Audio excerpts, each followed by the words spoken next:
ईशावास्यमिदं सर्वं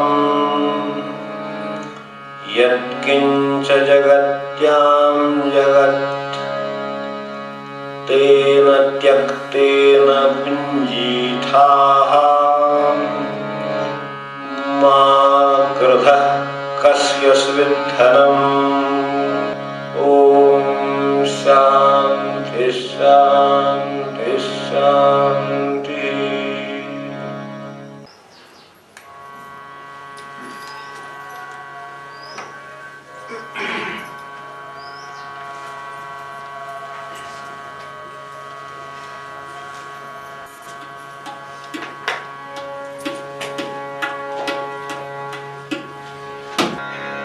संस्कृत मंत्र 1 ते 5 आपण बरोबर म्हणू, नंतर 6, 7, 8 एकदा म्हणतो आणि नंतर सलग सगळे मराठी मंत्र 1 ते 8 वाले.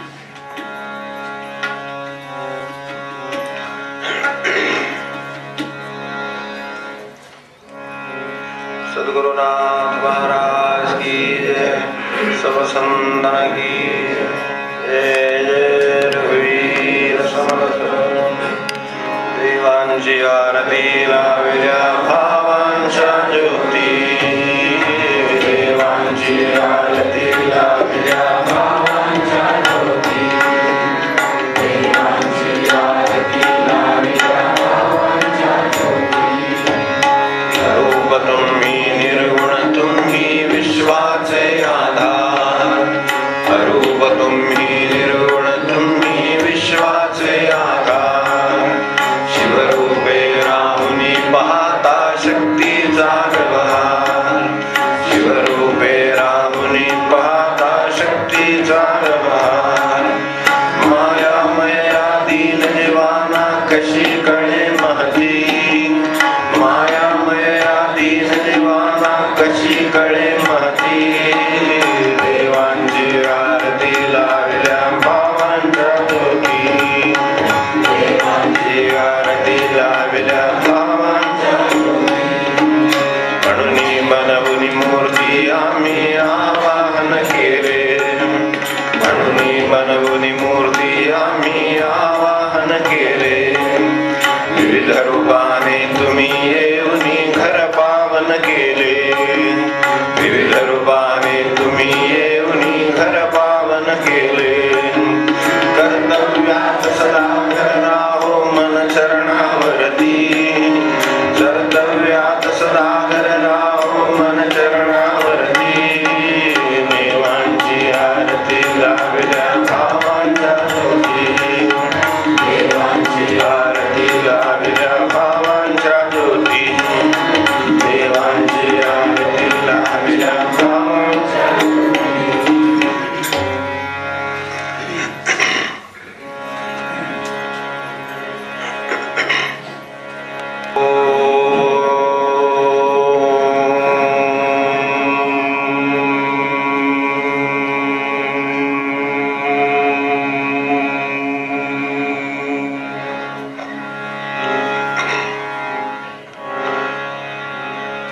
पूर्णमदः पूर्णमिदं पूर्णात् पूर्णमुदच्यते पूर्णस्य पूर्णमादाय पूर्णमेवावशिष्यते. ॐ शान्ति शान्ति शान्तिः. हरिः ओम्. ईशावास्यमिदं सर्वं यत्किञ्च जगत्यां जगत् तेन त्यक्तेन भुञ्जीथाः मा क्रुधः कस्यस्विद्धनम्. कुर्वन्नेवेह कर्माणि जिजीविषेत् शतं समा. एवं त्वयि नान्यथेतोऽस्ति न कर्म लिप्यते नरे. असुरया नाम ते लोका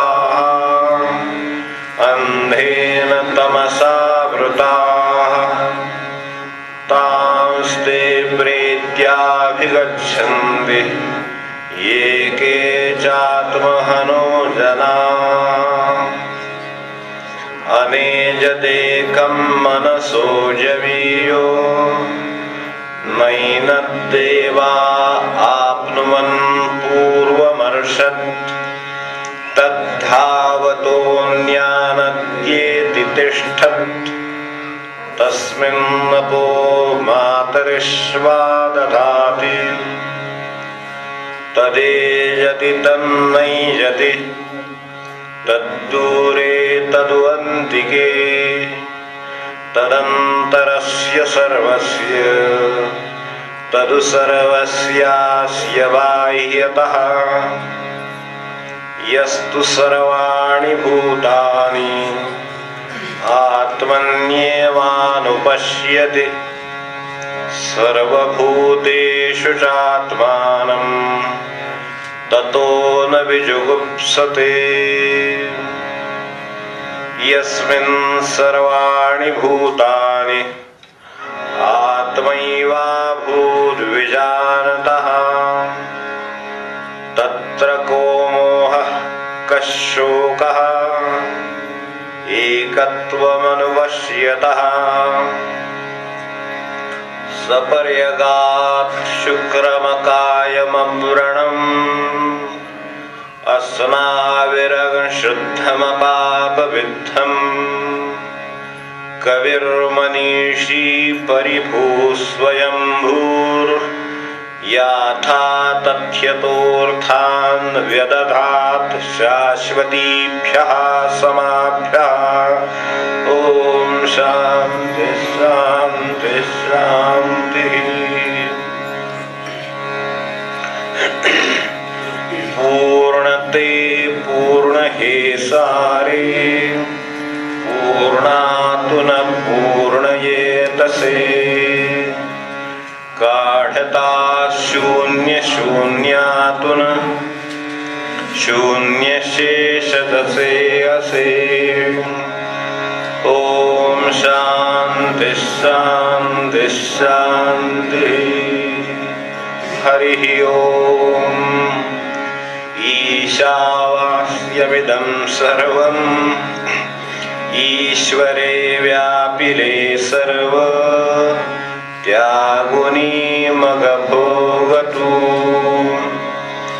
परधनाची नको आशा न करी अपहारतु आयुष्य शत इच्छावे परिकर्मातराहुनी कर्मेण बांधती तुझला तुझा मार्ग न जाहुनी फिरविती पाठ आत्म्यास प्रकाशास तशातया जाती ते आसुरी लोकी अंधारे वेढले जया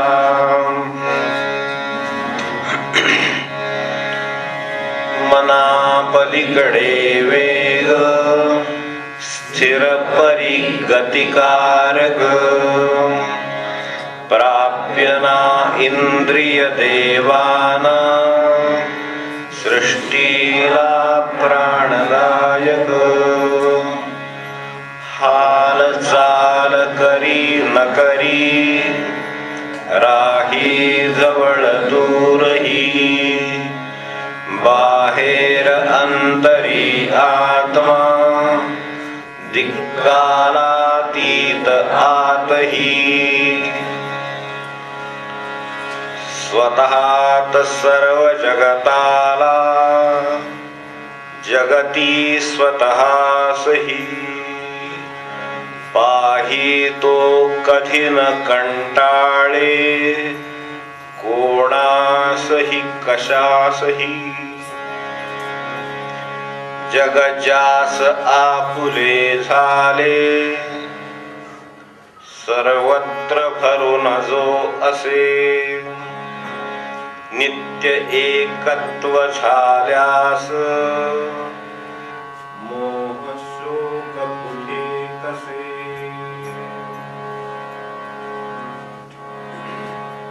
स्वशरीर शुद्ध निष्पाप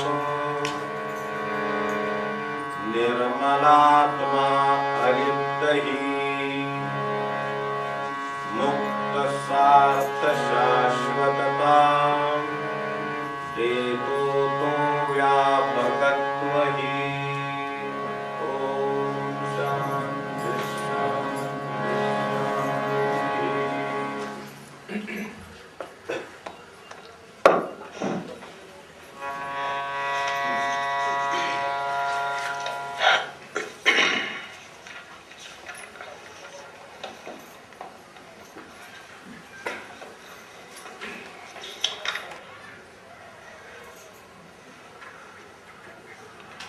सर्वत्र परमेश्वराचा वास आहे. आवास्यम याचा अर्थ आपण ते असत नाही अमुक आवास योजना तमुक आवास योजना, ती स्थान वसती स्थान राहण्याचं ठिकाण, त्या अर्थाने हे ईशावास्यम आहे. सर्व ठिकाणी परमेश्वर आहे हे फक्त आपल्याला आज श्रद्धेनं समजून घ्यावं लागतं. त्याला इलाज नाही, कारण अनुभव नाहीच आपल्याकडे. जो अनुभव आहे तो त्याच्याशी जुळणारा नाही ही आपली आजची अडचण आहे. तर ती दूर करण्यासाठीच हा अभ्यास आहे आणि पुढे त्याचे प्रयोग पण आहेत. तर ते प्रयोग करायला जाताना सर्वात पहिलं काय जर येत असेल तर आपली कर्म. म्हणून आपल्या लगेच दुसऱ्या श्लोकामध्ये कर्म कशी करावी याची सुरुवात झाली आणि ती आपण गेल्या वेळेला बघत होतो. कारण कर्मेन बांधती तुझला ही एक बाजू, पण त्या कर्मांशिवाय तुला मार्ग नाही. तुझा मार्ग न याहुनी हे असल्यामुळे जायचा मार्ग कर्मातूनच आहे.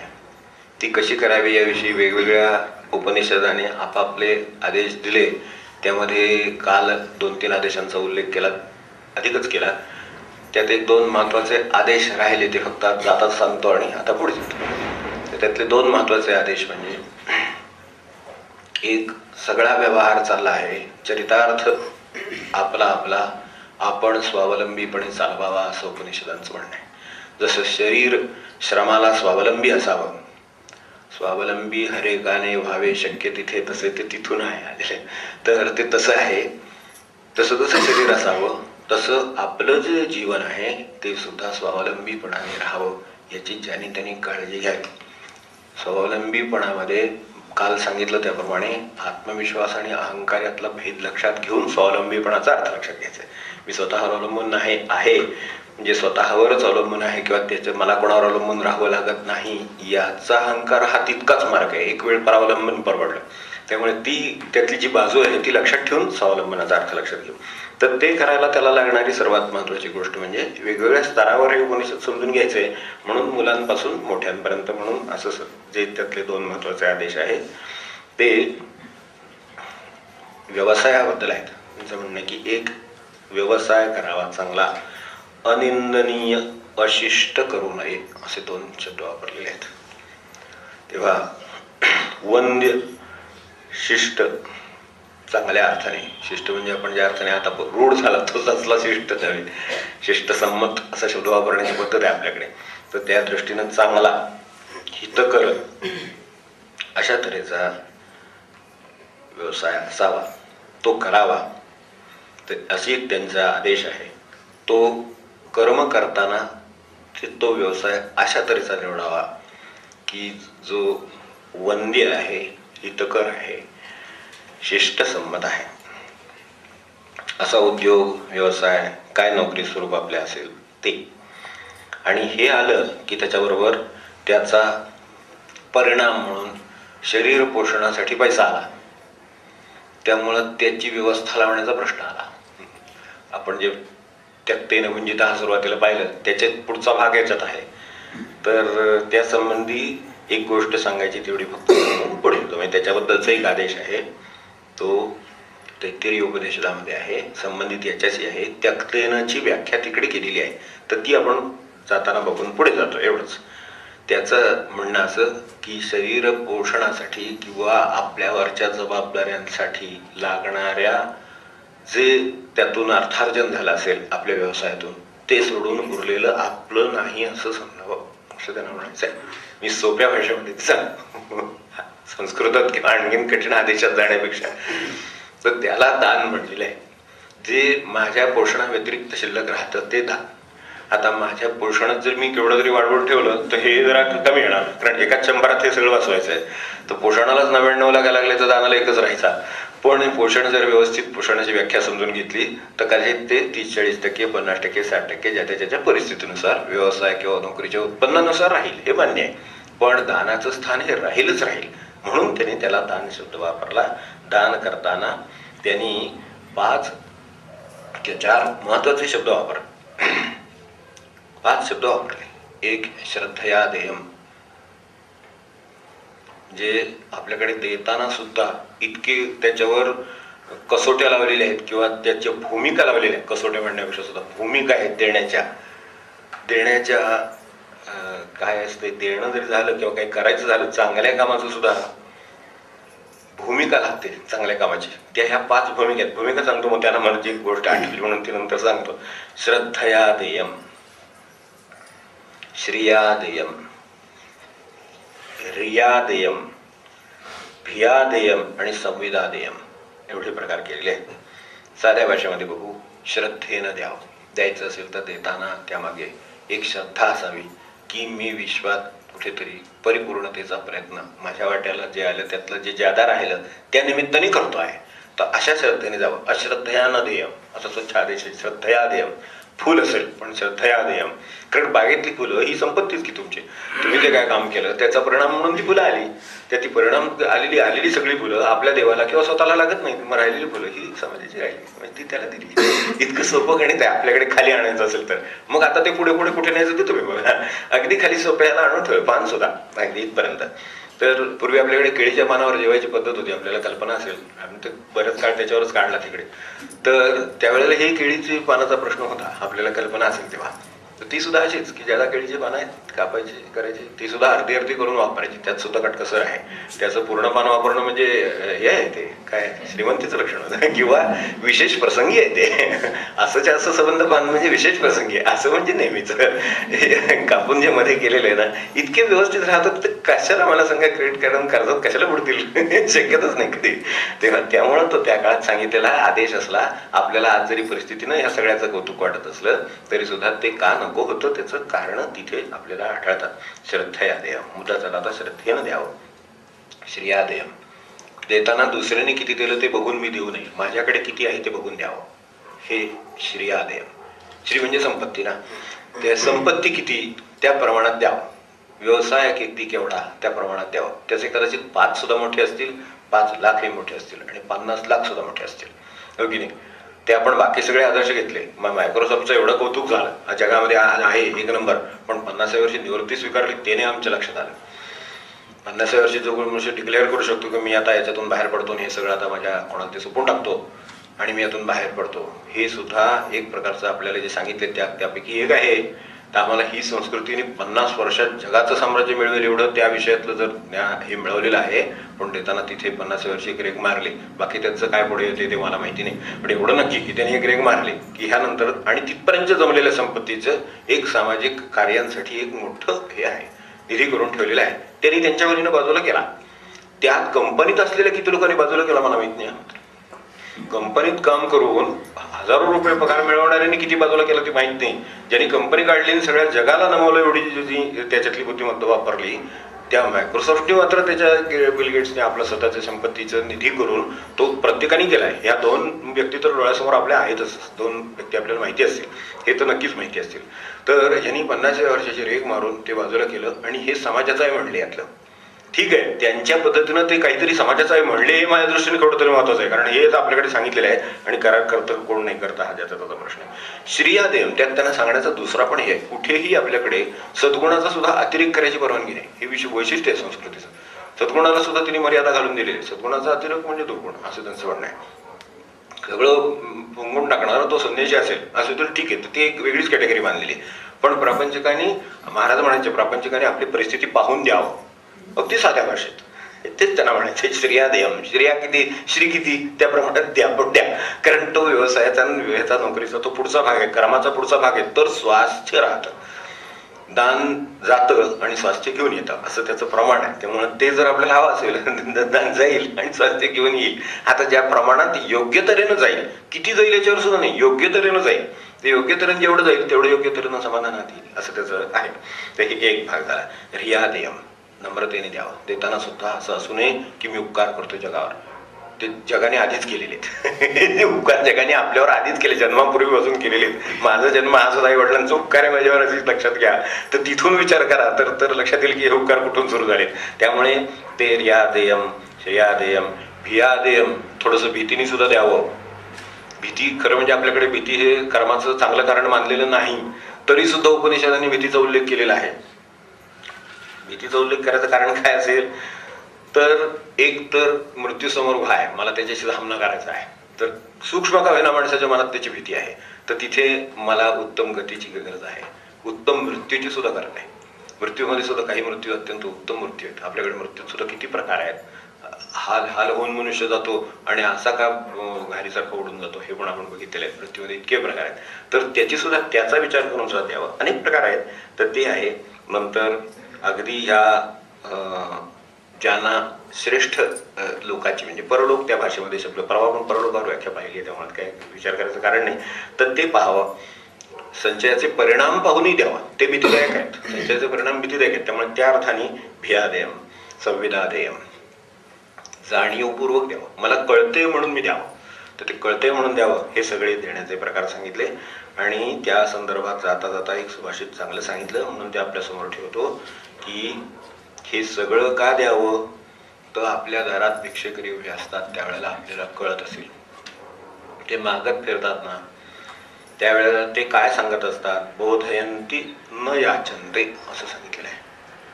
भिक्षेकरी हा आपल्या दारात काही मागण्यासाठी आलाय अशी आपली समजूत असते. भिक्षाच मागायला आलं बोलून चालू, धान्य असेल, काय असेल, पैसा असेल, काय वस्तू असेल, काहीतरी मागायला आला, तर तो मागायला येत नाही असं सुभाषितात म्हटलंय. सुभाषिताचं म्हणणं आहे बोधयंती न याचन्ते, ते बोध करायला आलेले लोक आहेत. याचका हि गृहे गृहे, हे जे घरोघरी येणारे याचक आहेत. आता आज त्याच्यामध्ये काळा बाजार हे मलाही मान्य आहे, कारण तो सगळीकडेच आहे, त्यामुळे त्यातही आहे. ते सोडा क्षणभर, काही फसवणारे असणार ते प्रत्येक व्यवसायामध्ये आहेत. पण इथे जे आहेत ते कशासाठी मुळामध्ये येतात, तर त्यांच्याकडे बघावं आणि हा आपला आपण ठरवावं काय करायचं ते. तर ह्यासाठी बोधयंती न याचन्ते, ते याचना करतायत अशा भ्रमात राहू नका, ते बोध करतायत अशा समजुतीत राहा किंवा अशा समजून घेऊन राहा. याचका हि गृहे गृहे, खरोखर घरोघरी दारोदारी येणारे याचक हे बोधयंती न याचन्ते. ते काय म्हणतात, त्यांचा बोध काय आहे, ते एका वाक्यात त्यांचा बोध असा आहे, देयम देयम सदा दानम अदातु फलम ईदृशम. ही जी माझी अवस्था आहे ती तुम्हाला यायला नको असेल तर देत जावा. काय बरोबर मुद्द्यावर बोट ठेवलं असेल ते आपल्या लक्षात येईल. तेव्हा एकंदरीत मिळवायचं कसं आणि पुढे काय करायचं, या दोन कर्मांचा उलगडा आपल्याला केला. आता असुरिया नामते लोक, आता जे चाललेलं आहे ते आणखीन एक परिस्थितीचं भयान असलेलं वर्णन आहे. असुरिया नामते लोक अंधेन समसावृता फिरविती पाठात्म्यास प्रकाशास तशातया. जिथं आत्म्याचा किंवा आतून विचार केलेला आहे तिथे आपोआप प्रकाशित होत असतो मार्ग. आपल्याला अनेक वेळेला असं वाटतं की अंतर्मन सांगतं, आपण म्हणतो ना अंतर्मन, की वाटतं असं करावं हे करू नये, तर त्यावेळेला लौकिकाने ते करावं असं वाटतं, पण अंतर्मन सांगतं की हे नको करायला. असं ते जे आहे ना, ते थोडंसं अंतर्मन म्हणजे थोडंसं त्या मनाच्या आतली बाजू आपण साधं म्हणू, ती स्थिती आत्मा आहे. आपल्या दृष्टीनं कळणारा आत्मा हा अंतर्मन आहे असं समजायला हरकत नाही. अंतर्मन जो तांत्रिकदृष्ट्या मानसशास्त्रात शब्द वापरला जातो तो मी वापरत नाहीये, फक्त सोयीसाठी समजण्यापुरता एवढा वापरला. तर तो असुर्या नामते लोक, त्या ज्या अंतर्मनाचं म्हणणं आहे त्याच्याकडे पाठ फिरवून वागणारे लोक, आणि त्याचा जो प्रकाश पडतो आहे जाण्यासाठी आपल्या मार्गावर, कर्म मार्गाने जायचंय ना, निर्णयाला जायचंय, तर निर्णयाला जाताना जो प्रकाश तिकडून पडत असतो त्याच्याकडे पाठ फिरवून जे लोक चालतात तर ते कुठे जातात त्याचा त्याच्यात उल्लेख आहे. असुर्या नामते लोक, जाती ते आसुरी लोकी अंधारे वेढले ज्या. आता प्रकाशाकडे पाठ फिरवून चाललेला माणूस आहे, पाठ फिरवल्या सूर्याकडे पाठ फिरवलीच समजा, तर आधी सावलीपासूनच सुरुवात होते मला वाटतं. त्यामुळे अंधाराची गाठ अगदी आपल्यापासून आणि शेवटही अंधारातच, अशी अवस्था आहे माणसाची. त्या अर्थाने इथे आसुरी शब्द जो वापरलेला आहे तो आपल्याला लक्षात घ्यायला हरकत नाही. आसुरिया म्हणजे जिथे सूर्य नाही असं आपण लक्षात ठेवलं तरी चालेल.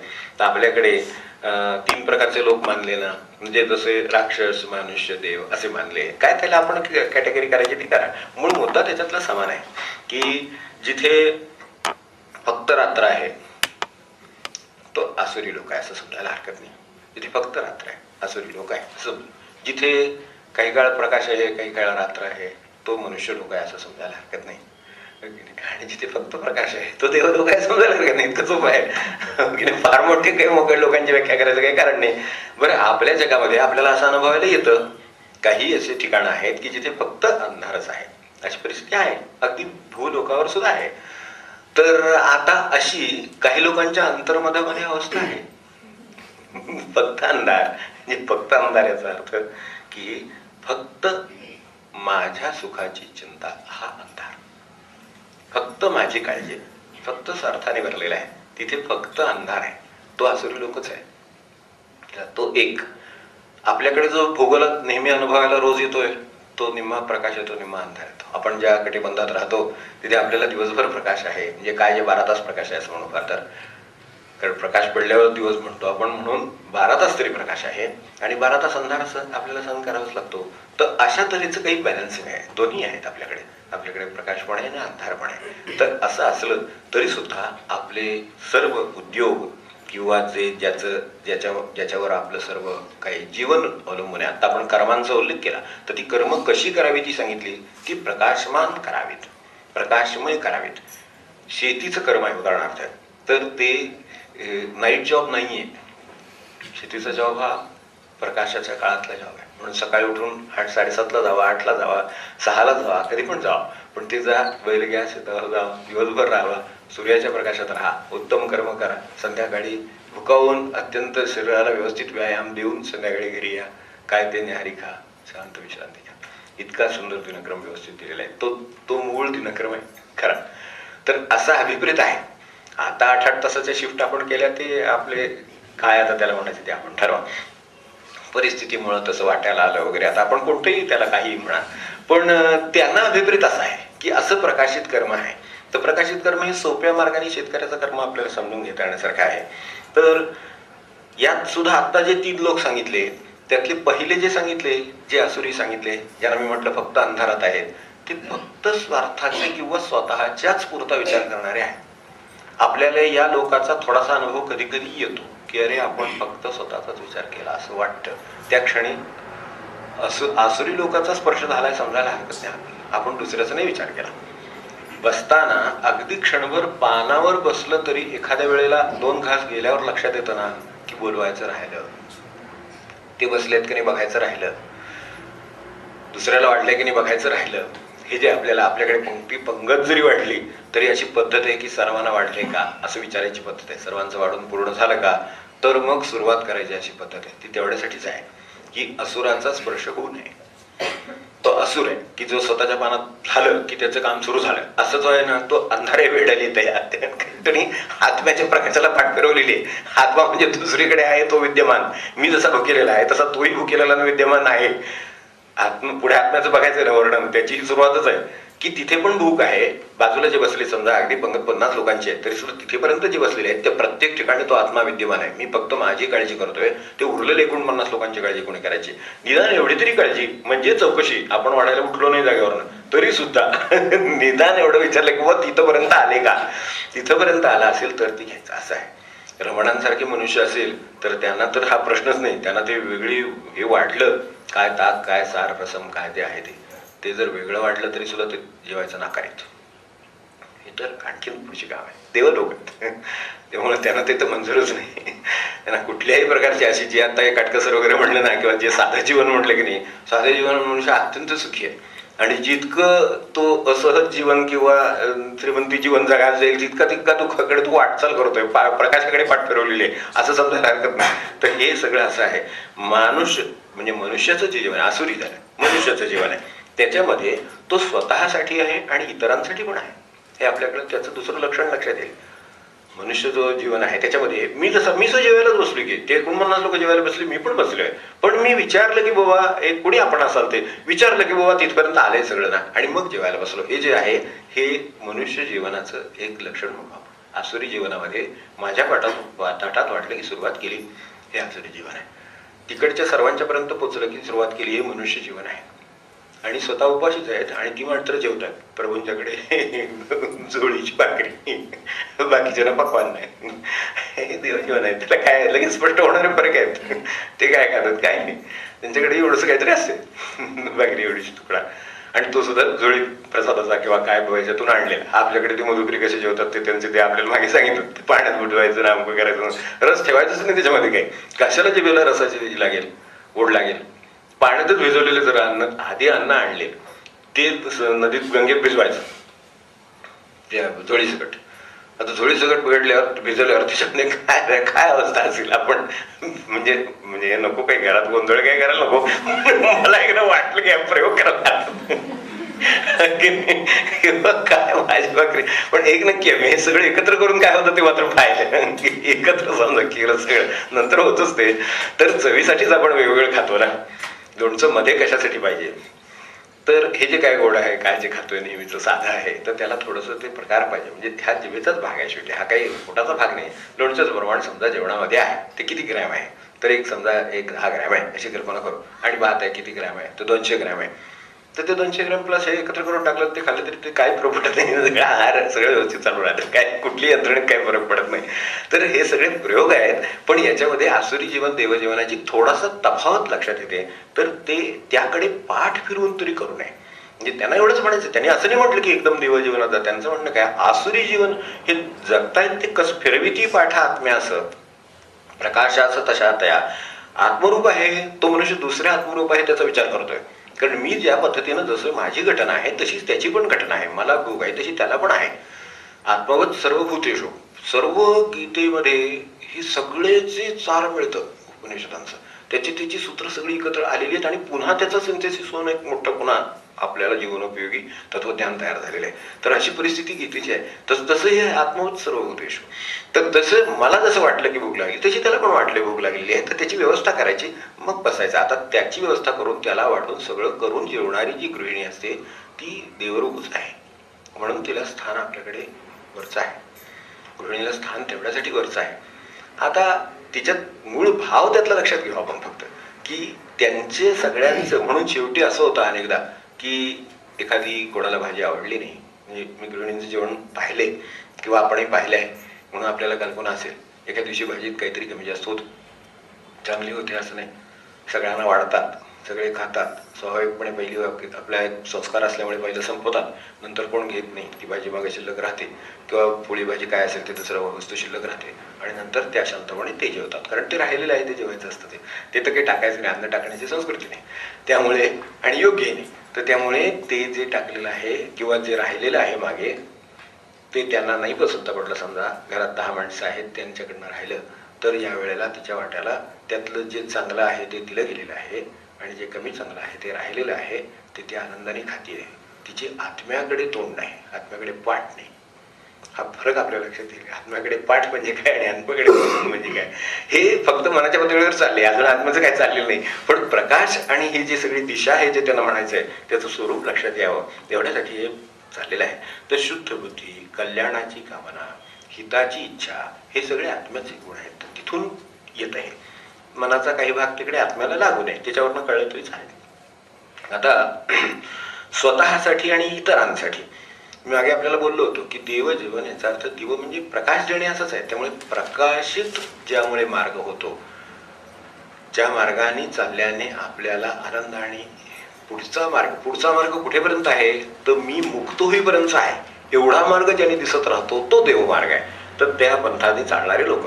आता स्वतःसाठी जगणं मला मनुष्य म्हणून आवश्यक आहे आणि इतरांसाठी जगणं पण आवश्यक आहे. या दोन्हीची सांगड घालणार आहे ते मनुष्य जीवन आहे. त्याच्याही खाली जे आहे ते अंधारप्रिय आहे. ते अन्याय अपहार अमकं तमकं सगळं करणार आहे. त्याला अंधार एवढा एकच शब्द वापरलेला आहे. म्हणजे इथे असूर्य जो शब्द वापरला ना, तमसावृता, आवृता, अक्षरशः सगळं आवरण घालून अंधारात. म्हणून कीर्तन, पुराण, प्रवचन, खेळ सुद्धा, कुस्ती सुद्धा सगळं प्रकाशात आहे, सिनेमा अंधारात आहे.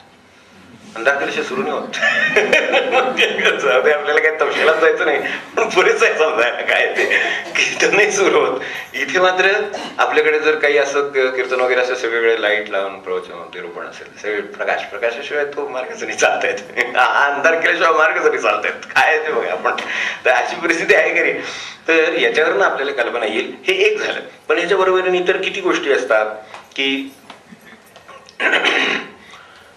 आपल्याकडे आता उदाहरणार्थ सर्वसाधारणपणे की ह्या ज्या दुष्कृत्यांच्या वेळा आहे, म्हणजे आता दुष्कृत्यांना वेळ काळ पण राहिला नाही मलाही मान्य पण सर्वसाधारण आता शेवटी काय आहे, काळाला धरूनच आता विचार केला पाहिजे. पण सर्वसाधारण दुष्कृत्यांच्या वेळा ह्या नेहमीच्या रात्रीच्या आहेत, हो की नाही. दुष्कर्म ही नेहमीची दरोडे आहेत. तर पहाटे 3 वाजता पडले, झोपेत असताना 2 वाजता 3 वाजता, अगदी ऐनीच्या वेळेला वगैरे असं आहे. मनुष्य घरात नसताना किंवा ते अशा वेळेला आहेत सगळे.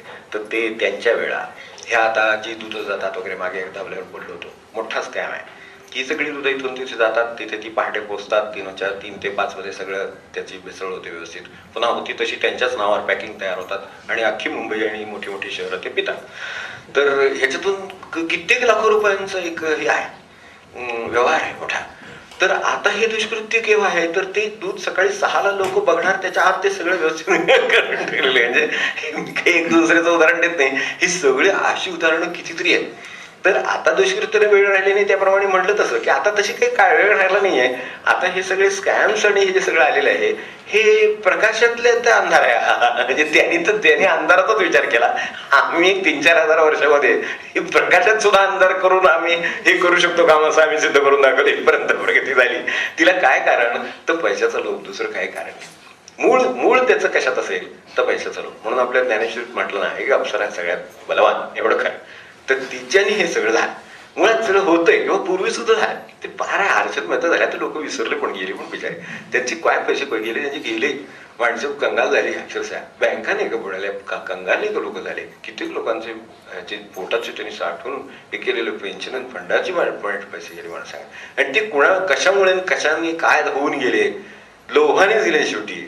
म्हणजे त्यांनी फक्त अंधारा, म्हणजे ते आता जे पहिल्यांदा वर्णन वाचलं ना सगळं, की आत्म्याकडे पाठ फिरवलेली आहे. म्हणजे आसुरी लोक. हा सगळा आसुरी लोक म्हणजे याचा अर्थ समाज किंवा स्थान असं आहे. कोणी आणखी कुठं जायचं नाहीये. लोक याचा अर्थ ते स्थान, हे लोक ज्या ठिकाणी वावरतात ते स्थान आणि तो समाज. लोक म्हणजे हे समाज. तर आसुरी लोक म्हणजे अशा तऱ्हेनं या कृत्यांची किंवा केवळ अंधारप्रिय अन्याय, अपहार, काय अत्याचार, काय ते हे काय म्हटलं आपण आता एवढा अंकतंक काय म्हणायचं त्याला, ते सगळं करणारे लोक. हे सगळ्या लोकांचा हा अंधारात निवास आहे, म्हणून त्याला आसुरी लोक म्हटलेला आहे. तर तो आसुरी लोक असा सर्वत्र आपल्याला वेगवेगळ्या काळामध्ये दिसतो. हे एक. दुसरं मनुष्य लोक आहे, तोही आपल्या हा व्यवहारात अनुभवायला येतो. त्याला निम्मा अंधार प्रकाश जसा भूगोलाच्या वाट्यामुळे आलेला आहे, तसा वृत्तीच्या वाट्यामुळे सुद्धा आलेला आहे.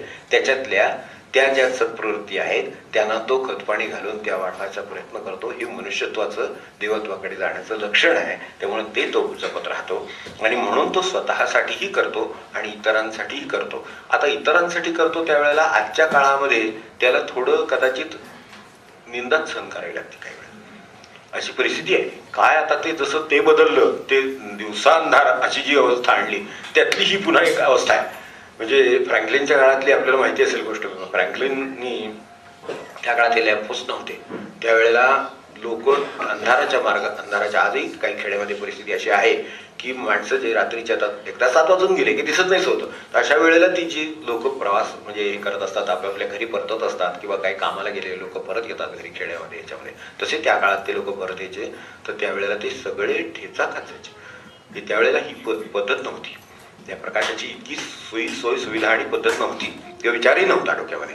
तेव्हा त्याच्याजवळ जेव्हा ते दरवाजातून त्या गल्लीतून लोक यायचे आणि समोरून पुढे जायचे, तर त्यावेळेला त्यांना ठेस लागत. लोक ओरडत, आई व म्हणत काय ते त्यांना त्रास होत होते. हे सगळं त्यांनी बघितलं होतं. तेव्हा त्यांनी स्वतः पहिल्यांदा असा विचार केला की आपल्या दारात आपण एक दिवा लावू.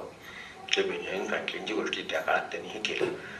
तेव्हा त्यांनी दारात दिवा लावणं, त्या काळातला विचार करा की घरात दिवा लावायला माणसांना अडचण होती हे मान्य आहे. म्हणजे अशी पण घरं होती की घरात दिवा लागणं हे सुद्धा कठीण होतं. पूर्वीच्या काळात दिवा लागणं घरामध्ये म्हणजे ते सुद्धा एका याचं लक्षण आहे, एका समृद्धीचं लक्षण आहे की अंधार झाल्यानंतर आपल्याकडे दिवा लावायला तेल किंवा वात किंवा परिस्थिती नाही, अशी सुद्धा घरं त्यावेळी होती, आधी आहेत. अशी घरं आहेत. पण सर्वसाधारण समाजाची परिस्थिती अशी होती की आपल्या घरातल्या कामापुरता, म्हणून शक्यतो लवकर कामं उरकून घ्यायची असं त्या काळात पद्धत होती. आपल्याला माहिती असेल की 8, 8:30, 9 दिवा जास्त वेळ जळता नाही, कारण तेवढ्या तेलात आपल्याला दिवस काढायचे किंवा तेवढ्याच्यात वेळ काय आहे संपवायचे कामं.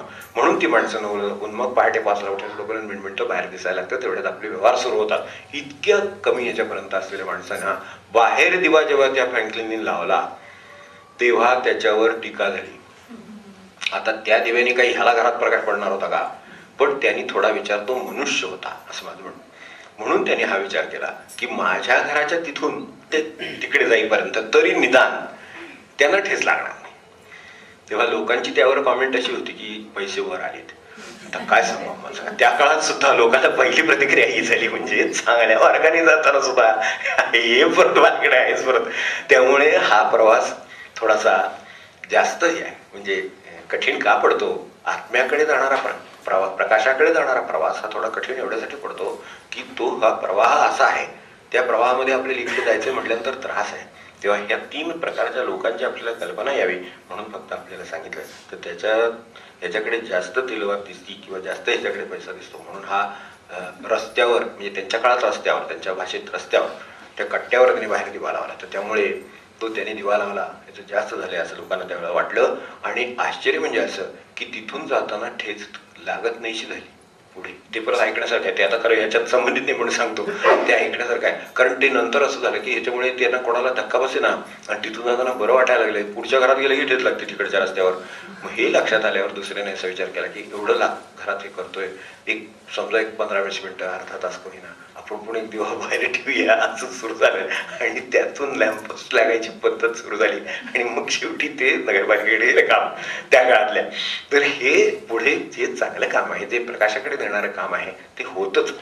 त्याची सुरुवात करणाऱ्याला थोडा त्रास होतो, फक्त ते प्रकाशाकडे जाणारं असल्यामुळे त्याला हेही सहन करावं लागेल असं लक्षात ठेवा. तर हे सगळं असुर्या नामते लोका, ते काय आहे? त्यांना आत्महन लोक असं म्हटलेलं आहे की प्रकाश असताना त्याच्याकडे पाठ फिरवणारा मनुष्य हा म्हणजे समर्थाने त्याला आत्महत्याला म्हटले. आपल्याला समर्थांचा अभ्यास असलेला आत्महत्याला शब्द माहिती आहे की स्वतःची हत्या करून घेतो. त्याला म्हणजे महाराजांनी सुद्धा म्हणताना आपण प्रवचन वाचत असाल तर आपल्या डोळ्यासमोर वाक्य असेल की जो जगाला हत्या करायला निघालाय ते एक वेळ जग बघून घेईल त्याचं काय करायचं ते, पण जो स्वतःची हत्या करायला निघाले त्याला कोण सांभाळणार? म्हणजे नाही का, एखाद्या वेळेस त्याला हात काहीतरी घेऊन शस्त्र घेऊन दुसऱ्याला मारायला निघाला तर 10 लोक धरतील, त्याला थांबून ठेवतील आणि ते आपला नाश वाचवतील, हे मान्य आहे. पण जो स्वतःच तो खूप घ्यायला निघाला स्वतः, तर त्याला कोण वाचवणार? आत्महत्याला वाचवणं कठीण आहे. तसं यांचं म्हणणं की हे लोक आत्महन आहे, स्वतःची हत्या करणारे, प्रकाशाकडे पाठ फिरवणारे लोक, आसुरी जगाकडे जाणारे लोक, म्हणजे स्वतःसाठी जगणारे लोक, केवळ ते जे आहेत ते लोक किंवा अंधार प्रिय लोक हे सगळे आत्महन आहेत. किंवा हे यांना होणार नाही म्हणून तसं जगू नका असं त्यांचं म्हणण्याचा उद्देश होता. तर हे लक्षात घेऊन आपल्याला यातली जो मूळ प्रकाश देणार काय आहे यातलं ते आपल्याला शोधायचं आहे. आत्महन म्हणजे याचा आत्म्याची तर हत्या होतच नाही, आत्म्याचं काहीच होऊ शकत नाही, बरोबर. काहीतरी आत्मप्रकाश आपल्याकडे आहे आत, एवढं नक्की. त्याचा बोध करून देण्यासाठी हे पुढचे 3 श्लोक आहेत ते आपण त्यातले मराठी वाचू. मना पलीकडे वेग स्थिर परी गतिकारक. आपल्याकडे काहीतरी असं आहे, मना पलीकडे वेग स्थिर परी गतिकारक, दोन्ही त्याच्यामध्ये आहे. मना पलीकडे वेग स्थिर परी गतिकारक, प्राप्यना इंद्रिय देवाना सृष्टीला प्राणदायक.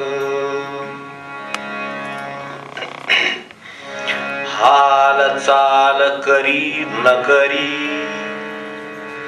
राही जवळ दूरही, बाहेर अंतरी आत्मा कालातीत आतही हालचाल करी न करी राही जवळ दूरही बाहेर अंतरी आत्मा दिक्कालातीत आतही स्वतःत सर्व जगताला जगती स्वतःसही पाही तो कधी न कंटाळे कोणासही कशासही. 2 श्लोकामध्ये आत्म्याचं स्वरूप मांडलं. मनापलीकडे वेग स्थिर परिगतिकारक. काहीतरी असं आहे की ज्याने माझं जीवन प्रकाशित होतं. माझं जीवन हाताने प्रकाशित झालेलं नाही एवढं नक्की, कुठल्या तरी चेतनेनं प्रकाशित झालं एवढं खरं. म्हणून चेतना गेली, आपण साधा म्हणतो, जिथे आपल्या साध्या भाषेमध्ये पॅरालिटिक ऍक्शन आहे, पॅरालिटिक झालं समजा, तर संवेदना गेल्या त्यातल्या. त्या संवेदना पुरतं तरी आपल्याला माहिती आहे, त्यातली चेतना एवढी तरी माहिती आहे, मृत्यू पाहिलेले आहेत, त्यामुळे काहीतरी जातं एवढं माहिती आहे. त्या असताना त्याचं स्वरूप सांगता येत नाही हे पण माहिती आहे. जे असतं त्यावेळेला त्याचं स्वरूप सांगता येतं का? मग जातं त्यावेळेला कळतं की काय गेलं, काहीतरी गेलं. ते गेलेल्याचं स्वरूप सांगता येत नाही, असलेल्याचं स्वरूपही सांगता येत नाही. बाकीचे मेकॅनिझम आहेत जे आपल्याला सापडलेले आहेत दृश्यामध्ये, ते फक्त काही विशिष्ट इंद्रियांची कामं बंद पडली, अलीकडे त्याचं काही स्वरूप नाही, त्यामुळे ते नाही सांगता येत. त्याच्यातलं काय आहे ते कशानेही प्रकाशित होतं. आता बुद्धी आहे, उदाहरणार्थ शुद्ध बुद्धी वगैरे म्हणतो आपण, आता अंधाराची आवड नको म्हणतो, हे कशाने ठरतं हे सगळं? ही जी शुद्धता त्याला आली ती कोणत्या प्रकाशात आली? ही जी त्याला एक कल्याणकारकता आली, समजा दिशा त्याच्या विचारांना किंवा काय कृतीला, ही कोणत्या प्रकाशात आली ते हुडकणं हे काम आहे. आणि त्याला आपण आपल्या दृष्टीनं त्याला आत्मा असं म्हटलं. ते स्वरूप त्याचं कसं आहे तर मनापलीकडे वेग स्थिर परिगतिकारक. तो गतीही निर्माण करतो, तो स्वतः स्थिरही आहे. मनापलीकडे त्याचा वेग आहे, म्हणजे मनाचा वेग आपल्याला माहिती आहे. मनाच्या वेगाची कल्पना आपल्याला आहे. या क्षणी उशीर झाला, खरी काय होईल याची कल्पना आपल्याला या क्षणी आपल्याला येऊ शकते, इतकं मनाचा वेग आहे. हे जे वेग आहे आपल्याला कल्पना आहे, त्याच्या पलीकडे वेग आहे एवढं लक्षात ठेवायचं. तर तो किती तो मोजायचा, तो मनाचाच सापडला नाही वेग किती आहे ते, त्यामुळे तो वेग मोजण्याची कल्पना करणं कठीण आहे. त्यामुळे मनापलीकडे एवढं सांगितलं. त्याची प्राप्ती ही दोन्ही गोष्टीनं झाली नाही. एक, आपण देहधारी माणूस आहोत, आपली सर्व गोष्टी प्राप्त करून घेण्याचा मार्ग आपली इंद्रिय आहे. काही जे असेल ते, समजा माझे डोळे पाहतात, माझा हात स्पर्श करेल, काय असेल ते, हे जे सगळे माझी साधनं आहेत, त्यांनी मला ते गाठता येत नाही एवढं खरं. काय जे आहे स्वरूप ते मला गाठता येत नाही, त्यामुळे प्राप्य म्हणजे ते मला मिळवता येत नाही आहे एवढं खरं. पण इंद्रियांनाही प्राप्त होत नाही, आणि त्याच्या पलीकडे ज्यांना आपण देव समजतो त्यांनाही ते सापडलेलं नाही, असं स्वच्छ म्हणणं आहे की देवानाही ते सापडत नाही आणि इंद्रियांनाही सापडत नाही, आणि सृष्टीला मात्र त्यामुळे प्राण मिळतो. सृष्टी जगते ती त्यामुळे जगते. आता हे कसं समजून घेता येईल ते बघूया. तर हालचाल करी न करी, ते हालचाली करतं ते करीत पण नाही, ही सगळी विरोधाभास आहेत सगळे खरे. म्हणजे एकच गोष्ट हालचाल करील न करील असं कसं काय होतं असं वाटतं. राही जवळ दूरही, वर्णन करायचंय की जी वस्तू अवर्णनीय आहे तिचं वर्णन करायचंय म्हटल्यानंतर मग अशी विरोधाभासात्मक वर्णन करावी लागतात. बाहेर अंतरी दोन्हीकडे आत्मा, दिक्कालातीत, आपल्याकडे ह्या पंचमिती मानल्या, त्या पंचमितीतील शेवटचे दिक्क आणि काल, लांबी रुंदी उंची, या 3 त्रिमिती आपल्याला माहिती आहेत. आपण एका 3 डायमेन्शनल चित्र काढले वगैरे म्हणतो 3D. ते 3D जे काय आपलं आहे त्याच्या पलीकडे 4D ते दिक्क, आणि 5D आहे जे ते काल, यामध्ये जे वावरतं त्याच्या पलीकडे ते आहे. हे आमची मर्यादा जास्तीत जास्त 5 दिशां ह्याच्यापर्यंत दिक्पर्यंत गेलेली आहे, 5 मितींपर्यंत गेलेली आहे. पंचमितीपर्यंत पोचलो होतो, ते पंचमितीच्या पलीकडे आहे आणि पंचमितीच्या आत सुद्धा आहे. म्हणून आत येऊन कधीतरी एखादा झलक दाखवतं काय आहे ते आत पण येतं आणि झलक दाखवू शकतं की काय आहे ते, आणि बाहेर तर निवास करतं कारण ते ह्याच्या बाहेरच आहे. असं एक स्वरूप आपल्यामध्ये आहे ह्याला केवळ भाग्य म्हणू शकतो, दुसरं काय म्हणू शकत नाही माझ्या दृष्टीने. मी ह्याला फक्त भाग्यच म्हणू शकतो, कारण मला जिथं मनाचाच पत्ता लागत नाही अशी अवस्था आहे, इंद्रिय धावत नाही अशी अवस्था आहे, तिथं माझ्या हातात किंवा माझ्या अंतर्यामी कुठेतरी असं काही आत्मस्वरूप असावं आणि त्याच्या प्रकाशामध्ये मी चालावं किंवा चालण्याची संधी असावी, हे केवळ मनुष्य जीवनाचं भाग्यच म्हणता येईल, म्हणजे काही नाही म्हणता येणार. फक्त आता ही जी विरोधाभासात मग ते काय होतं, दिक्कालातीत आहे ते जे आपल्याला दिशाचं बंधन आहे, काळाचं बंधन आहे, त्याच्या पलीकडे मला जाता येत नाही, अलीकडे जाता येत नाही, अलीकडून जगून आलेला असतो, त्यामुळे मला पुन्हा भूतकाळ जगता येत नाही. माणसं अनेकदा ते हे असतं नॉस्टॅल्जिया, आपण 25 वर्षापूर्वीची बॅच भेटूया वगैरे नाही का, ते शाळेतली वगैरे, मग ते एकमेकाला ओळखत नाही, तर तो तूच का मीच का वगैरे असं तसं सगळं सांगावं लागतं वगैरे. छान, बरं आहे, तेवढं चांगलं असतं एक बरं आहे की थोडा बदलही होतो नेहमीच्या जीवनातनं.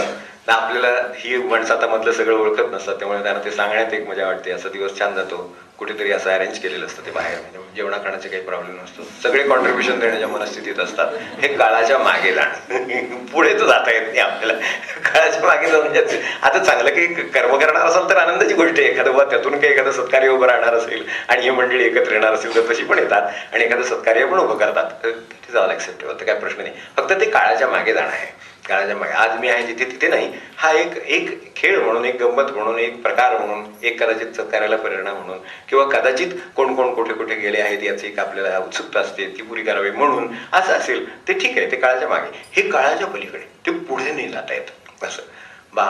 बाबांची आठवण झाली म्हणून, बाबा हे इथे तात्या आलेले असताना, तात्यासाहेब इथे आलेले असताना साताऱ्यापर्यंत आले होते, इथे राहायचे होते, ते काशीकर आहेत, त्यांच्याकडे ते राहायचे, तर त्यांच्याकडे उतरलेले असताना इथे बाबाही बरोबर होते आणि बाबांची रजा संपली म्हणून बाबांना जायचं होतं, बेलसरे बाबांना जायचं होतं मुंबईला. तर ते जाताना त्यांना तात्या काय म्हणाले की तुम्ही ह्याला गेलात आता मुंबईला जाल, म्हणजे मालाडला झालाच तुम्ही, तर मालाडला गेल्यानंतर काशीकर भेटतील तुम्हाला तिथले, तर त्यांना म्हणावं रामाच्या कृपेनं सर्व काही ठीक होईल, तुम्ही काही काळजी करू नका असं सांगा. मागाने पिछा नाही, मागाने काही नाही, ते काय सांगणार म्हटले, इथं काय काशीकरांचा काय फोन आलाय का, काय झाले त्यांना, काय काही बातमी नाही, काही नाही आहे, आणि हे काय सांगतात म्हणले. बरं ठीक आहे, आता असू दे, ज्यार्थी महाराज सांगतायत त्यार्थी आपण ते ऐकलं पाहिजे. आणि लक्षात ठेवून तिथे गेल्यानंतर जर ते भेटले तर निरोप देऊ, एवढाच मनाचा निर्णय केला होता, कारण ते तसे बुद्धिवादी, त्यामुळे यात काही बुद्धीत पडणार यात काहीच नाही. तर त्यामुळे तिथे गेल्यानंतर ते मठामध्ये गेल्यानंतर मालाडला ते काशीकर भेटले, ते काशीकर भेटल्याबरोबर म्हणजे हा बरोबर निरोप सांगायचा येतं नाही का आपल्याला, म्हणून त्यांना निरोप सांगितला की आपल्याला महाराजांचा असा निरोप आहे, तात्यासाहेबांचा असा निरोप आहे की रामरायाच्या कृपेनं सर्व ठीक होईल, तुम्ही काही काळजी करू नका. ते बुचकळ्यात पडले, म्हणजे काय तर काही झाले तर काहीच नाही, रामरायाच्या कृपेनं सर्व ठीक आहे काय आहे, म्हणून ते म्हणले बाबा मला तर काही कळत नाही, पण महाराजांनी ते म्हणले बाबा महाराजांनी जे सांगितलं मी तुम्हाला इन टोटल जसं सांगितलं तसं शब्दशः आम्ही तुम्हाला सांगितलेलं आहे. बाबांचं काम चाललं त्यातलं, त्यांच्या डोक्याला काम लागलं की बाबा हे काय असेल. दुसऱ्या दिवशी त्यांचा मुलगा VJTI मध्ये इंजिनिअरिंगला होता, शेवटचा धाकटा, तो लास्ट इयरला होता, आणि त्याचाच त्या दुसऱ्या दिवशी रिझल्ट लागला आणि त्यात तो नापास झाला. की जो मुलगा एकदम मेरिट मधला, तो VJTI मध्ये ह्याच्यात नापास झाला गेला. तेव्हा ह्यांना क्षणभर जाणीव झाली की अरे आपल्याला काल सांगितलेले आहे की काळजी करू नये, रामरायाच्या कृपेनं सर्व ठीक होईल. तर ह्याचं ते हे तर काय भानगडी नसेल, कारण आज एकदम सगळे अवकळत, म्हणजे काय तिथे एकदम कळा पालटली चौकाराची की जो मुलगा मेरिटमध्ये हिंदू आहे तो नापास म्हणून दाखवले गेला तर होईल काय. तर VJTIला त्या काळातली गोष्ट ही, म्हणजे त्याची ही किती असेल, अकॅडमिक एक्सलन्स किती असेल तर ह्याची कल्पना येऊ शकते. तर त्यांनी तो मुलगा लगेच विद्यापीठात गेला. तिथे गेल्याबरोबर त्यांनी ते सगळं चेक केल्यानंतर रेकॉर्ड काढला त्यांनी, तर त्याच्यावर त्या मुलाचं नाव म्हणजे अनुत्तीर्ण होताच, पण तो त्या एका पेपरला त्यातल्या गैरहजर दाखवलेला होता. तेव्हा तो म्हणलं हे शक्यच नाही, जो इतका जो मेरिटमध्ये येण्यासाठी धडपडत होतो गैरहजर कसा दाखवला जाईल. तर ते त्यांनी त्यांच्या प्रिन्सिपलच्या मार्फत परत ते प्रकरण पुढे नेलं आणि ते त्या काळात धसाला लागू शकलं. धसाला लागल्यावर असं लक्षात आलं की त्याच्या जवळचा जो मुलगा होता तो बाकी सगळ्या पेपरांना गैरहजर आणि या पेपराला हजर, आणि त्याला उत्तम मार्क. रामरायाच्या कृपेने सर्व ठीक होईल. इथे साताऱ्यात बसून सांगितलेली गोष्ट आहे. मला अशी वाटतं की दिग्ग आणि काल काय मितीची कल्पना आपल्याला येणार मला. हा अनुभवाने झाली तरी येईल ना. आता हे अनुभव आहे म्हणून आत्मज्ञान म्हणजे काय याची झलक मिळू शकते. काल मी आपल्याला एक सांगितलं, 9 वाजता ती येईल, 9:30ला ती येईल आणि तिघे म्हणून आम्ही तिकडे जाऊ. हा काय प्रकार आहे. हे ते जे दिक्कालाच्या पलीकडे राहतं त्याची ही कला आहे. हे मनाला नाही जमणार. मग कल्पना करू शकतो अर्थात की उद्या रिझल्ट आहे, मग काय होईल, मग मला एवढे मार्क पडतील, मग मी अमुक करीन, मी पुढे अमक्या ठिकाणी जाणार, ते जाणार. हे मनाच्या कल्पना झाल्या. हे मनाच्या डोक्यात येणारी गोष्ट नाही आहे. काल म्हणजे काय याची कल्पना यायची असेल तर असं काहीतरी आपल्याला समोर आलं पाहिजे की जे हे दिक्क आणि कालाच्या पलीकडे आहे. आता हे कालाच्या पलीकडची वस्तू आहे. जी गोष्ट 2 दिवसांनी घडणार आहे ती गोष्ट इथे बसून जर तुम्हाला त्याचं स्वरूप लक्षात येत असेल, म्हणून मी मागे आपल्याला त्या मुलाचं पण उदाहरण सांगितलं होतं. त्यांनी सांगितलेलं की जे 15 वर्षांनी घडलं हे तर 3 दिवसाची गोष्ट आहे, 2 किंवा 3 दिवसाची. आणि त्यात ते ॲश्युरन्स देतात की रामरायाच्या कृपेने सर्व ठीक होईल. नुसतं नव्हे, सत्ता, रामरायाची सत्ता आहे त्याच्यामागे की हे सर्व ठीक होईल. इतकाय परत नुसतं असं होईल दिसतंय असं नव्हे. मला बाबा एक विजन आहे आणि उद्याचं दिसलं असं नाही. ते उद्या असं होणार आहे, म्हणजे एखादा अपघात होणार आहे आणि तुम्ही त्यात वाचणार आहात असं सांगितल्यासारखं आहे थोडक्यात. म्हणजे ती पण सत्ता त्याच्यातली लक्षात येते. ही आत्मसत्ता आहे. आपल्याला थोडासा त्याचा परिचय व्हावा म्हणून हे फक्त एखादं उदाहरण सांगितलं. आणि दुसरं एक छोटंसं उदाहरण आपल्याला सांगतो. आपल्याला म्हणजे आता हे काय होतं, ही सगळी द्वंद्व इतकी समजायला अवघड आहे की हालचाल करी न करी, जवळ दूर, अंतरी बाहेरी, दिग्कालाच्या आत पलीकडे, आधीच्या याच्यात म्हटलं की मनापलीकडे वेग, हे सगळं जे काय स्थिर परिगतिकारक, हे सगळं मिळून जे काय स्वरूप होतं ते म्हणजे थोडक्यात मला काही याच्याबद्दल सांगता येत नाही असं म्हटल्यासारखंच आहे थोडक्यात, हो की नाही. मी असं आपलं साध्या भाषेत म्हणतो की ऋषींना एवढंच त्यांना म्हणायचंय की हे नाही बाबा वर्णन करण्यासारखं, अनुभव घेऊन बघ, कधीतरी तुझ्या आयुष्यात हा अनुभव आला तर तुला हे लक्षात येईल. पण एक लक्षात ठेव की श्रद्धा, सुरुवात तिथून आहे. श्रद्धत्व सौम्य आपल्या उपदेशांचा आदेश आहे की श्रद्धत्व सौम्य, तेवढी उपासना कर, तिथेच असेल तुझ्या आयुष्यात तुला असा एखादा अनुभव येईल की जिथे आत्मा काय प्रकाशित करतो आणि उद्याचे काय परवाची घटना काय सांगतो आणि ती कशी खरी ठरते. तितक्या दिवसानंतर, म्हणजे जी मी म्हणतो 5 मिनिटांनंतर खरी घडणारी घटना सांगितली असली तरी तिला महत्व आहे, कारण कालाच्या पलीकडे आहे ते आणि ते सत्य होतं. याचाच अर्थ असा आहे की हे आत्मप्रकाश नावाचा प्रकाश आहे, आत्म नावाची स्थिती आहे आणि तिच्या प्रकाशात माझी कर्म व्हावी, हे सर्वात उत्तम. तर या सगळ्यात अगदी आता काय खाली येऊन सांगता येईल हे कसं आहे. स्थिर परिगतिकारक, मनापलीकडे वेगळं, हालचाल करी न करी. एखादा समजा जर लहान म्हणजे आईचं जे ज्याच्यावर खूप प्रेम असतं, एखादं लहान बाळ आहे अशी कल्पना करून, त्यातल्या त्यात सोपं करणारं मला काही आढळत नाही. ते हालचाल करी न करी असं चालू असतं बघा. त्याचं पण लहान बाळ असतं तर ते जर आपलं आत्यंतिक प्रेम असेल तर आपल्या मनाच्या आत आणि बाहेर तेच असतं. आत्यंतिक प्रेमाचं एखादं बाळ आहे अशी कल्पना करायचं, आत्यंतिक प्रेमाचं बाळ आहे तर तिच्या दृष्टीनं ते आत पण आहे बाहेर पण आहे. ते हालचाल करतं, ते करीत नाही, ते सारखं नसताना दिसतच असतं, एका जागेवर सुद्धा बसतं, ते फिरतं, पण सगळं त्याचं सुरू आहे. ते सगळं अशा तऱ्हेचं वर्णन आपल्याला लक्षात येईल की हे एखाद्या आत्यंतिक प्रेमाच्या वस्तूने जसं एखाद्या लहान मुलाच्या बाबतीत आपलं व्हावं किंवा होऊ शकेल, तर तशा तऱ्हेचं हे वर्णन आहे सगळं एकंदरीत. की राही जवळ दूरही, जवळी राहतं, जवळ म्हणजे अंतरंगातच असतं, मनातलं त्या बाळाचं स्थान हलवता येत नाही, इतकं ते बाळ त्याला आईला प्रिय असतं. तर ते जसं आहे तसं ते आत आहे आणि म्हणलं तर ते बाहेर आहे. आता ते बाळ आत नाही का, तर त्याला क्षणभर विसमता येत नाही. विसमता येणं जरी विसरणं, पूर्वीच्या काळामध्ये विसरणं म्हणजे विसरणं, तर मन राम झाले देहा विसंबले त्यातलं, तर ते विसरता येत नाही. तर क्षणभर सुद्धा त्याला विसरता येत नाही, याचा अर्थ ते आत आहे की नाही आहे, बाहेर आहे की नाही आहे. मग आतही आहे आणि बाहेरही आहे. आतलं स्वरूप वेगळं असेल, बाहेरचं स्वरूप वेगळं आहे. पण समजून घ्यायला एखाद्या लहान बालकाचं उदाहरण आपल्या समोर ठेवलं की आत्म्याचं आत्यंतिक प्रेमस्वरूप काय असेल ती कल्पना आहे. ती थोडीशी कल्पना यायला जरा आपण ही सगळी विशेषणं त्याला लावून पाहिली तरी चालेल, म्हणजे हे अधिक लक्षात येऊ शकेल. इथपर्यंत आपण हे काय आहे नाही सांगता, ही गोष्ट खरी आहे आणि तेच मान्य करणं चांगलं. पण तरी सुद्धा की आता आपण काहीतरी त्या बाळाला नाव जाणार, सोन्या काय, चकुला काय, ते काय बाळ काय त्याला म्हणत असेल आपण, ते सोन्या काय जे असेल ते, सोन्या हे त्याचं नाव आहे. पण सोन्या म्हणजे तोच का, तर नाही, तसं नाही. त्याचं नाव काहीतरी आहे ना, श्रेयस वगैरे काहीतरी, काय प्रेयस काहीतरी नाव असेलच ना त्याचं काहीतरी. तर तो सोन्या पण आहे, श्रेयस पण आहे, प्रेयस पण आहे, ते अंक पण आहे, ते आहे, ते छकुलं पण आहे. आता काय हे सगळं मिळून तेच कसं आहे असं जर विचारलं तर काय सांगणार उत्तर त्याला, ते सगळं मिळून तेच आहे. आता हे जे सामान्य माणसाला प्रापंचिकाला एखाद्या आत्यंतिक प्रेमाच्या मनाबद्दल वाटेल, त्याच्यावरून थोडीशी कल्पना आत्मस्वरूपाची येऊ शकेल. ते आती आहे, बाहेरी आहे, जवळी आहे, आलती आहे, फिरती आहे, असं नाव देता येतं, देता येत नाही, सगळं शक्य आहे. हे सगळं त्याच्यावरतीत होईल. इथपर्यंत त्याचं स्वरूप आहे एवढं सांगतो. आणि हे पाहिल्याचे जे परिणाम आहेत तेवढे फक्त आता आपण फक्त सारांशाने पाहतो, मुद्दे फक्त सांगतो की हे कळल्याचा परिणाम काय, तर माझ्यामध्ये काहीतरी आत असं स्वरूप आहे, ही दृष्टी. म्हणजे दृष्टी जी आज बहिर्मुख आहे ती फक्त बाहेरच कारणं शोधते सगळ्या परिस्थितीची, तिची आत वळेल. दृष्टी अंतर्मुख होणं हे आत्म्याच्या स्वरूपाच्या ज्ञानाचा, ज्ञान म्हणणं म्हणजे कळत नाही असं म्हणलं तरी चालेल, पण कळत नाही हे कळणं हे ज्ञानच ना. शेवटी मला काही कळलं नाही, हो की नाही, मला काही सांगता येत नाही, हे सांगणं नाही का त्याच्याबद्दल, त्याचं वर्णन नाही करताय म्हणजे अवर्णनीय आहे, म्हणजे हेच त्याचं वर्णन ना. तसं प्रत्येक बाबतीत आहे.